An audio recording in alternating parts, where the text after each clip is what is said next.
गुरु प्रकाश, जनादेश का अपमान हो रहा है, आप अध्यादेश लेकर आ जाते हैं।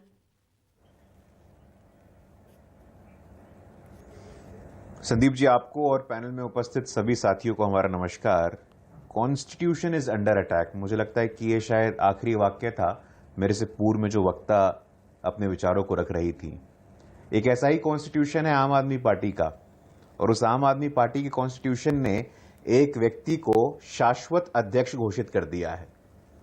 जब तक वो व्यक्ति है वही उस पार्टी का शाश्वत अध्यक्ष होगा। तो मुझे लगता है कि कॉन्स्टिट्यूशन इज सुप्रीम। कॉन्स्टिट्यूशन के जो मूल्य हैं, संविधान के आदर्श हैं कि जब तक मैं हूं, मैं शाश्वत आम आदमी पार्टी का राष्ट्रीय संयोजक रहूंगा।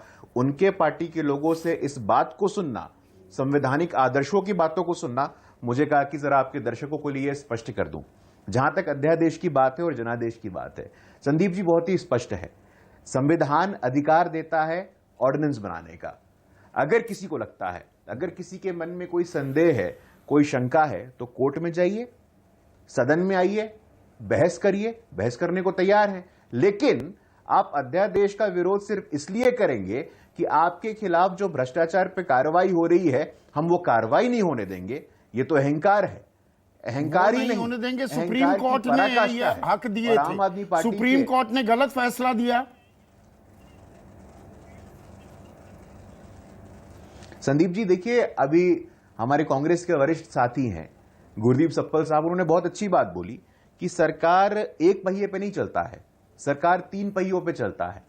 एग्जीक्यूटिव है, ब्यूरोक्रेसी, जुडिशरी है, न्यायपालिका, और सदन है जिसको हम लेजिस्लेचर कहते हैं।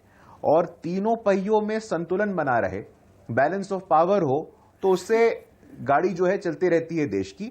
तो तीनों पहियों में समन्वय सहयोग से चलता है। तो समन्वय में अध्यादेश, एक मिनट, हम कौन होते हैं? देखिए, अगर सुप्रीम कोर्ट का 5 जजों की बेंच एक फैसला सुनाती है तो आप उसके खिलाफ याचिका दाखिल कर देते, अपील में चले जाते।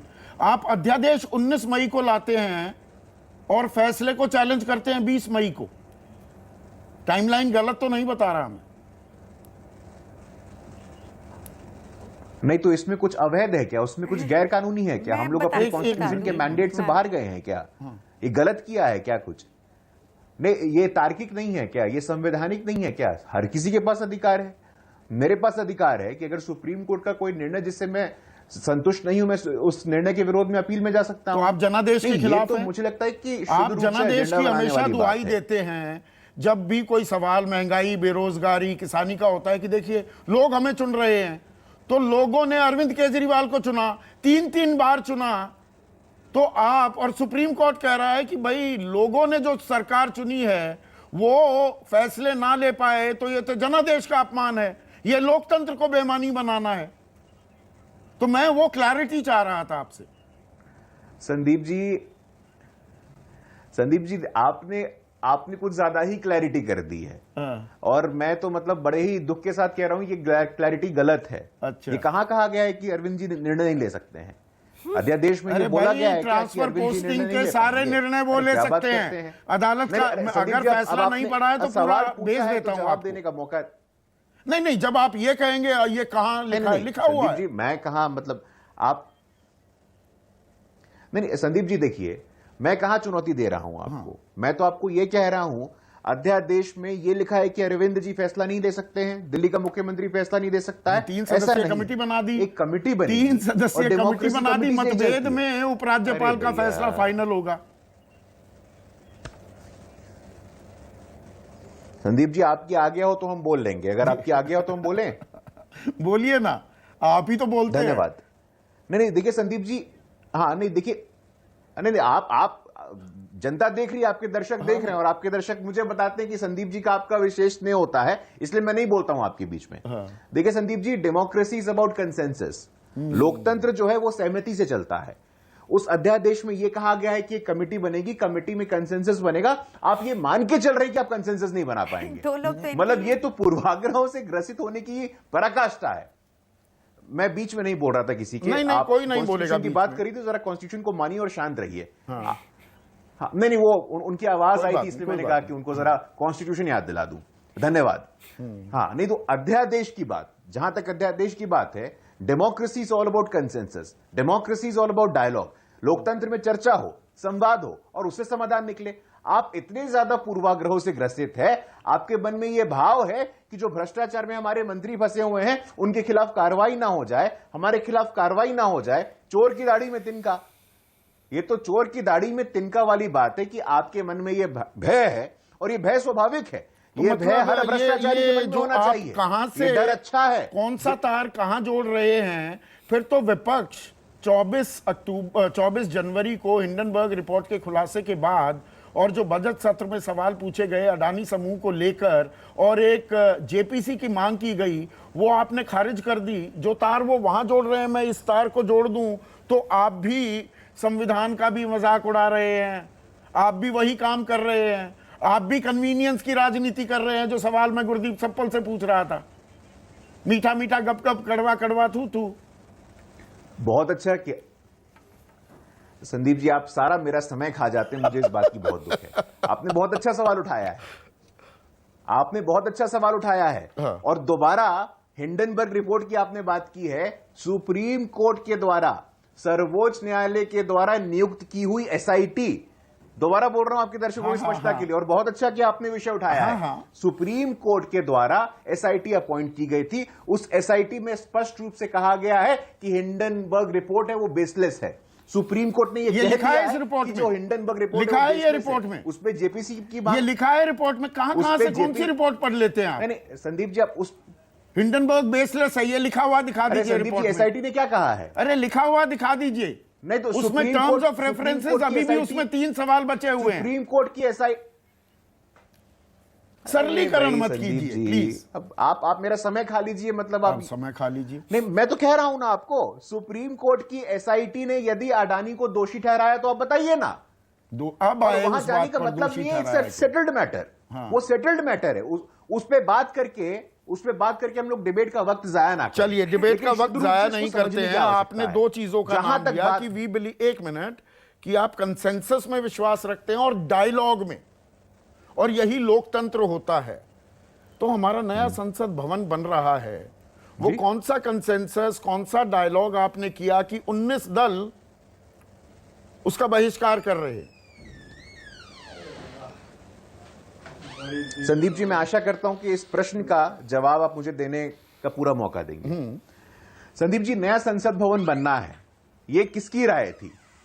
ये कांग्रेस पार्टी की राय थी, शिवराज पाटिल जी की राय थी। मैं तमाम ऐसे भाषणों की मेरे पास सूची है, लेकिन मैं वोट अबाउटरी में नहीं जाना चाहता हूं। लेकिन जो पूरा मुद्दा बन रहा है, इस मुद्दे की पीछे की हिपोक्रेसी देखिए, इस मुद्दे की पीछे के दोहरे मापदंड आप देखिए। मतलब आदिवासी की बेटी को राष्ट्रपति नहीं बनने देंगे, आदिवासी की बेटी राष्ट्रपति बनने का सपना देखेगी। देश के इतिहास में पहली बार, 75 वर्षों में पहली बार ओडिशा के पिछड़े क्षेत्र मयूरभंज से आने वाली आदिवासी की बेटी संविधान के सर्वोच्च स्थान पे ना जाए। कांग्रेस पार्टी ने प्रयास किया था कि नहीं किया था? कांग्रेस पार्टी और तमाम ऐसे विपक्ष के दल जो आज विरोध कर रहे हैं, राष्ट्रपति भवन नहीं पहुंचने देंगे। लेकिन उद्घाटन में क्यों नहीं आई? अधीर रंजन चौधरी, नेता विपक्ष, क्या बोले थे? कांग्रेस के अधिकृत राष्ट्रीय प्रवक्ता अजय कुमार क्या बोले थे? कांग्रेस के अधिकृत राष्ट्रीय प्रवक्ता उदित राज क्या बोले थे? वहां जाने का कोई मतलब नहीं है, लेकिन आदिवासी की बेटी राष्ट्रपति से उद्घाटन क्यों नहीं करवा रहे? हमारी संसदीय प्रणाली की कस्टोडियन कौन है? संसद किनके अभिभाषण से शुरू होता है, किनके आदेश पर कन्वीन और प्ररोग होता है? चलिए संदीप जी, आपने कम से कम पहला भाग सुन लिया, उसके लिए आभारी हूं। दूसरे भाग में आपके मैं उत्तर देता हूं। देखिए, बहुत पीड़ा होती है संदीप जी, ये बात मैं बहुत दुख के साथ कह रहा हूं, और कहीं ना कहीं मेरे मन में इस बात को लेकर के थोड़ा हर्ष भी है आज, कि आज देश के दलित, देश के आदिवासी, देश के वंचित, शोषित और पीड़ितों के मन में यह बात स्पष्ट हो गई है, और सब आपका शो देख रहे हैं। जब वास्तव में प्रतिनिधित्व देने की बात होगी तो हम अड़ंगा लगाएंगे, लेकिन जहां पे सांकेतिक रूप से उद्घाटन करने के लिए नहीं बुलाया, वहां पे हम आपका विरोध करेंगे। नहीं, ये सही भैया, आप ही का मैं आपसे जानना चाह रहा हूं, आप मेरे लगभग हर शो में राष्ट्रपति का जिक्र करना नहीं भूलते हैं, तो राष्ट्रपति को उद्घाटन समारोह में न्योता ना देना, ये ठीक है? लोकतंत्र का सबसे बड़ा मंदिर, उसका आपके पास सूची है क्या कि आमंत्रण नहीं दिया गया है? आपके पास लिस्ट आया है कि किसको इनवाइट किया गया, किसको नहीं इनवाइट किया गया है? जो कार्ड चल रहे हैं बताइए ना, तो मतलब आप किस आधार पे कह रहे कि नहीं बुलाया गया है? अच्छा, आप कह रहे हैं बुलाया आप गया? किस आधार पे कह रहे हैं कि आप कह रहे हैं बुलाया गया है? संदीप जी, आपसे अपेक्षा नहीं है। हाँ, मुझे भी आपसे ये अपेक्षा नहीं, बुलाया गया है क्या बताइए ना, राष्ट्रीय प्रवक्ता है। नहीं कर संदीप जी, या तो हम लोग वक्त, संदीप जी देखिए, या तो हम लोग वक्त जाया कर लें। बुलाया गया है अगर राष्ट्रपति आपके पास महोदय कोई को। ठोस सबूत है, विपक्ष के नेता वो, संदीप जी अब मैं जरा बोलूं, विपक्ष के नेता राजनीति करते हैं, वो बोलते हैं नहीं बुलाया गया, उनकी आदत है, वो झूठ बोलेंगे। मैं देख रहा था वो झूठ बोल रहे हैं कि नहीं बुलाया क्या गया। बोल रहे थे, वंचित, शोषित, दलित, पीड़ित। नहीं, मैं इस पे एक सेकंड संदीप जी, गुरदीप सुनिए तो सप्पल, बात आप सही, झूठ आप बोल रहे हैं। लगातार- आपको कहां से पता लगा राष्ट्रपति को नहीं बुलाया गया? संदीप जी, हमने स्पष्ट बोला है कि राष्ट्रपति जी का नाम कार्ड में नहीं है, उपराष्ट्रपति जी का नाम कार्ड में नहीं है। भारत में परंपरा है कि प्रोटोकॉल में जहां राष्ट्रपति होती हैं वहां पे राष्ट्रपति सर्वोपरि होती हैं, और अगर उपराष्ट्रपति हैं जो कि राज्यसभा के अध्यक्ष भी हैं, उनका नाम भी कार्ड में नहीं है। और क्यों नहीं है ये समझिए, क्योंकि अगर कार्ड में होगा तो मोदी जी को नीचे बैठना पड़ेगा, तो उनको अपना नाम पत्थर पे लिखवाना है, इसलिए उन्होंने देश की राष्ट्रपति जी को और देश के उपराष्ट्रपति को, जो राज्यसभा के अध्यक्ष हैं, उनको इनविटेशन से ही गायब कर दिया। ठीक मैं है, कार्ड की आपको प्रति दिखा सकता हूं। गुरु प्रकाश, अभी मेरे क्विक फोन में रिस्पॉन्स है। दो। मेहमान अभी कुछ नहीं बोले। नहीं, अब संदीप जी आप मेरे समय पे दूसरों से बुलवाइएगा, खुद बोलिएगा, फिर बोलिएगा कि आप अब मेरे वजह से 2 मेहमान नहीं बोले, इसमें मेरी कोई गलती नहीं है। और पहला, जहां तक जमीन पे बैठने की बात है, जमीन पे बैठने वाला व्यक्ति, चाय बेचने वाला कार्ड पर व्यक्ति अगर नाम सदन नहीं का है ना। उद्घाटन करे तो आपके पेट में दर्द होता है, गुरदीप सप्पल जी, मैं समझता हूं। नहीं, ये संदीप जी देखिए ना, ये छत्तीसगढ़ का नवीन विधानसभा भवन, सोनिया गांधी जी किस कैपेसिटी में बैठी थी? देखिए, वॉट अबाउटरी में जाने का मतलब नहीं है, आप कर रहे हैं झूठ वोट बोला अबाउटरी। जा रहा है। सुबह से इस झूठ का पर्दाफाश करना, कार्ड पर नाम है क्या? ऐसे नहीं होता है ना, महामहिम आप बार बार राष्ट्रपति ऐसे का। लय तोड़ देंगे ये। अरे अभी आपने फिर अपना ट्रैक बदल लिया, अभी आपने बोला बुलाया नहीं गया, अभी कह रहे कार्ड पे नाम है क्या? मैंने तो आपके इसका एक मतलब झूठ को बुलाया नहीं एक्सपोज गया किया, ना, कार्ड दूसरा पर झूठ नाम लेकर नहीं के आ है, रहे बड़ा हैं। सिंपल सुबह सी- से इस बात को लेकर के झूठ, अरे इसका थोड़ी ना मतलब है कि बुलाया नहीं गया है। अच्छा, आपके इसका पास मतलब guest ये list नहीं क्या? है बुलाया नहीं ये गया। झूठ ठीक नहीं है, बोलना चाहिए। ठीक है, ठीक है, ये इसको झूठ अभी यही रखते हैं 28 तारीख। हाथ संदीप जी, कंगन आप को लगातार आरसी आप क्या, बोल लीजिए प्रत्यक्ष भैया, को प्रमाण मैं क्या। शांत हो जाता हूं। हाँ, ठीक है, ठीक है। देखिए, ये हर बार आप विक्टिम कार्ड मत खेला कीजिए। अभी टाइम गिनिएगा, सबसे ज्यादा टाइम आप ही को मिला है। खैर,